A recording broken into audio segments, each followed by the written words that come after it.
Join us for a review of the Mercedes GLB, the new SUV, today as 35 AMG. Let's go!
Special thing with the GLB in the front design, it has a very strong stance on the road and rather an off-road look.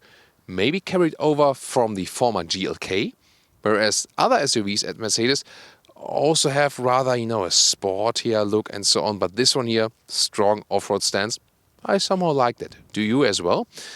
Headlamps come usually for a GLB with halogen standard, then optional LED, optional multi-beam LED also with high beam function. And then there are different front grills available. There's a standard one, then there's an AMG line with a diamond pin grill. That would be the one I prefer visually, but that's also a matter of preference. And then the true AMG model, the GLB 35, this one here has those vertical fins in the front grille to make it even more aggressive, together with stronger spoilers right there. 4m63, 15'2" or 182 inches is the length of the Mercedes GLB. And yes, everyone was expecting a shorter model that really literally sits between GLA and GLC, but this one here basically has the same length than the Mercedes GLC. So interesting as for the market position, but you see, the front hood is way shorter because this one here is the compact class platform by Mercedes. In this case, with the longer wheelbase that is, for example, used for the A-Class sedan in China. The A-Class sedan that we get in the US and Europe has the short wheelbase and is not the same wheelbase as this one here. But very interesting decision, definitely. So you might ask, what it's for? If you have a shorter hood and no 6 cylinders and so on, then you have more space on the interior, and that's what's also for. So not too long on the exterior, but a lot of space on the interior. Of course, we will find out more about that today. Then you can see here crossover wheel arches, even for the AMG model. The AMG comes with 19 to maximum, and we see those here, 21-inch wheels. Also the rear is pretty much upright. Then the tail lamps with a modern LED signature. Then we got some contrasts here in the AMG model, also with a diffuser style. Those outer tips here are for beauty. The real exhaust is on the inside. And if you pick this AMG Night package, then you also have black exhausts and also black side mirrors. Also showing you that one here.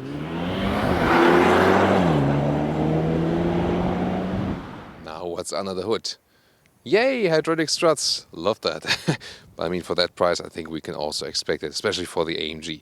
So this one here, a 2-liter 4-cylinder turbo petrol engine, 306 horsepower, 5.2 seconds to 100 kilometers or 62 miles an hour. There's also launch control available. You've seen it in the intro and also later on again in the driving part. So pretty powerful, definitely. And the same engine that also is built in the A35, for example. All-wheel drive distribution. This one is a front-wheel driven platform, so it's front plus rear on demand. Maximum of 50-50 distribution.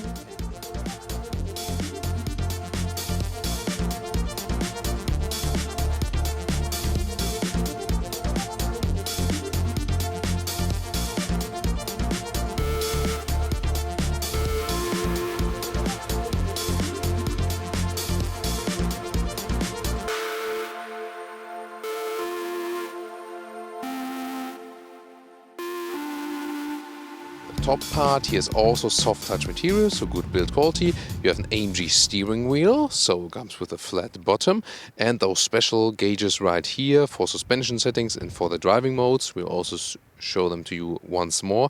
Left side for the cruise control and for the left thumb to control the instruments, right thumb then to control the central infotainment system, one way to control it, on the right side also for the volume, for example.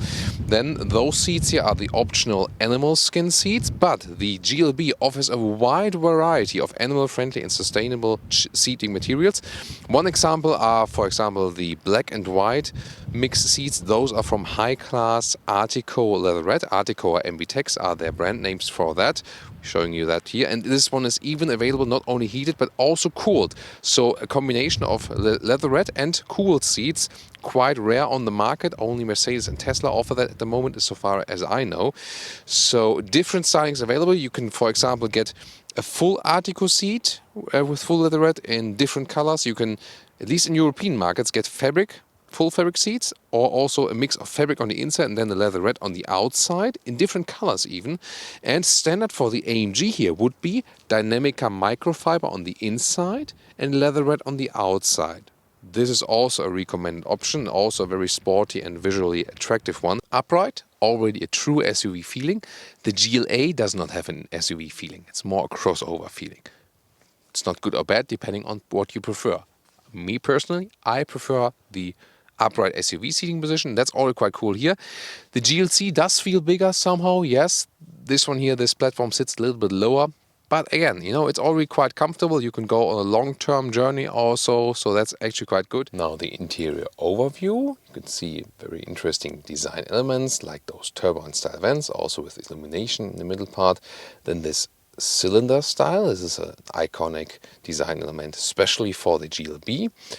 And also with those carbon fiber inserts. To the infotainment system up close. Wow, what a cool front view camera, great landscape here, and also great quality. And when I start up the engine, I can also easier set in the reverse camera. Here we go, also with a nice resolution, helping lines, and also this drone view from above. Also different perspectives are available. Also here, not to damage your rims, so pretty sophisticated system. And then what else? Especially for the AMG, you have those performance gauges. Then you can also rev up. Whoa, we don't want to drive. You can rev up that engine right here, rum. So when CarPlay is connected, Android Auto or Apple CarPlay connection via cable, then here we go. This is the integration, and the optional Burmester sound system is actually quite nice. Gives a good surround sound for such a compact sized vehicle. I would recommend it. So music, one of the things I found most important when driving a car, you know, at least to me. But here in this AMG version, of course, you also have some exhaust music if you like, and that's the way you go back to the Mercedes system. Then those digital instruments here in this special AMG shape in the 35 version, but you can also have different stuff in there. You can go to different stylings, and this one would be also then how it looks like in a normal GLB. If you have, for example, this classic layout that is available. And the head-up display is a good option. The current speed, allowed speed possibly. You can also set what you want to see there, and also GPS directions. I've seen better ones also that are more crisp in the visualization. They're not flickering, by the way. That's maybe just on camera, but again, there are some that are a little bit clearer and also a little bit bigger. So it's nice to have it, but not the best head-up display I've seen. It has the same length than the GLC, as I said earlier, but you have more space on the interior. And here, as I would be driving as a tall person, still have a lot of space in front of my knees. So that's very good, because you also have an upright seating position here in the rear, and it's actually quite comfortable. It is especially recommended for kids because the upper, the seat bench here is really upright, and high actually. Let's now open the hatch. 560 to 1755 is a liter figure. What does it mean? Electric hatch available. Then you have this cover, and because it's also a possible 7-seater, it doesn't have rails on the side for the cover, but it's like rather wobbling around here, and sometimes it can get a little bit close as for the height when you have a backpack in there. You have to be aware of that. Other than that, it's also like very strong from this, holding back process. Then there's an additional cover. You don't have to use it. can also just go with normal ground here. And underneath, some more storage space. Welcome to Thomas's Driving Lounge with the GLB AMG version, the GLB 35. Let's start with the launch control in the Sport Plus mode, and let's go.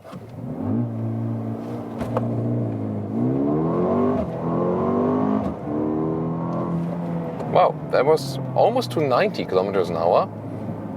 Whoa, that really hammered in. So, and this 8-speed DCT is really hammering in the gears when you are in this Sport Plus mode. So great acceleration. This overdrive is, it's a front-wheel driven platform, but then on demand also torque on the rear wheels. Maximum 50-50 distribution, but it's always changing how much is being sent to the rear wheels. Especially here in the AMG version, they found a sportier setup for that. Also, the steering is stiffer in general. And if we start from the comfort mode here, there the steering is a little bit softer, but already stiffer than in the standard GLB. Sometimes maybe it's a little bit too loose in the Mercedes cars, and you have to steer quite a lot. That's also different to, let's say, Volkswagen Group vehicles, for example, where they have a little bit more progressive steering, especially in the sports versions. BMW is somewhere in between that.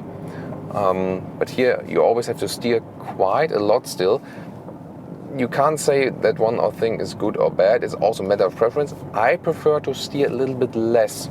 However, the steering gives you good feeling, so there's no dead zone or something. You still, can control very well. And here even the small commands are being transported to the road. And if you are then, for example, in the sport mode, steering is a little bit stiffer. The suspension is also stiffer if you have the adaptive suspension, which we have here today. So you start with the standard one, which is already stiffer, and then optional the adaptive suspension also for the AMG model. That's the same, but that one is also stiffer in all the modes. And as long as the road here is very well paved, you don't have any problem with comfort. However, if there's some bumps in the road, then you do notice a difference and also a loss in comfort. You have to be aware of that, definitely. So, and then there's also Sport Plus, where the gears are turned up higher even more. And you also hear more of the exhaust, definitely. At any time you can also use the shifting pedals here to shift down and give it a little bit more RPMs, and that's a lot of fun. So, there's a Cupra Ateca. And also then, due to this stiffer suspension setup, you see here, there's no body roll from the car whatsoever. So great slalom characteristics right here. This is pretty cool. So really stays very stable on the road. And this one here is the A-Class long platform. And that means we have a little bit longer wheelbase than, for example, with the, let's say, A-Class 35, which we also compared. Yeah, it feels a little bit less sporty, and this is also the SUV building style. But then again, considering it's a longer wheelbase, it's still very, very agile to drive. So now we can also accelerate out of the corner from the standstill, from the stop sign, and see how that one plays out. Also with the overdrive distribution, how that one, behaves. So let's see.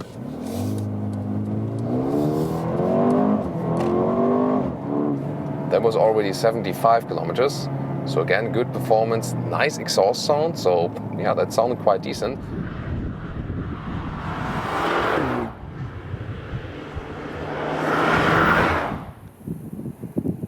And now to our today's conclusion with the all-new Mercedes GLB. So it's a very interesting car because, again, same length as a Mercedes GLC, but on the compact class platform, on the longer compact class platform by Mercedes. So you have more space on the interior if you compare it to a GLC. And if you compare it to a GLA, you already have this true SUV feeling. Then a nice build quality on the interior, abundance of choice of sustainable animal-free materials on the seats, even though we didn't have the main car of that on location here today, but they really offer a variety of really high-class choices. Yeah, probably one of the best as for this aspect on the market at the moment. Exterior-wise, it is very strong off-roadish, especially in the front. The AMG then adds this sportier styling, definitely also with different spoilers and so on. From the side and from the rear, I think we can argue if that's the most beautiful SUV, but that's also a matter of preference. But the interior design, definitely very essential, but we already know that, for example, from the A-Class and the B-Class. I think that's really well done. And also the 7-seater option, also very important to mention that. Driving-wise, very balanced, a neutral feeling, very forgiving, easy to handle, easy to control. And of course, the 35 AMG adds this even sportier feeling to the car. It makes it stiffer. You have to decide if you want it that stiff from suspension, no matter if you go for a base or even the adaptive suspension. You should not go for the base stiff AMG suspension unless you really want it rough on the road. But if you pick such a car, probably you don't want to have that. So definitely the adaptive suspension for the AMG, pick that option. If you go for a base GLB, I think you can also live with the base suspension if you want to save some money. The adaptive suspension will, of course, offer you a little bit more comfort and also more adaptiveness if at some point you want to go a little bit stiffer after suspension, and at some point you want to go a little bit softer. But you always have to check the option list if you think about, this car, and as I said earlier, 8,000 euros more than a GLA, 8,000 euros cheaper than a GLC, but if you spec it, it will be even cheaper than a GLC. And for a well-specced one, 40-something K, definitely, like 45,000 euros, that is maybe realistic. But you can also top it up even more, and with the AMG version, rather than 60K something.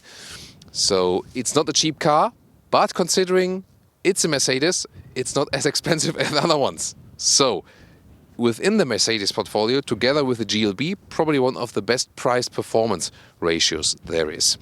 And in the AMG, yes, it works to have a family SUV also as the AMG, combining driving fun and the versatility. That does work. So you could say, why not? Definitely. Again, it's a question of the price you want to pay and also the emphasis of sportiness versus comfort you want to go for. What's your take on the all-new GLB? And of course also to this combination GLB plus AMG. Would like to hear your comments on that right now. Join us in the section and also tune in next time. Also to the static GLB review, if you want to see more trim and color and so on. We will link that episode, and also the other Mercedes SUVs, GLA, GLC, or some of the competitors. We will always link some interesting videos in the video description and also in the comment section. So see you there.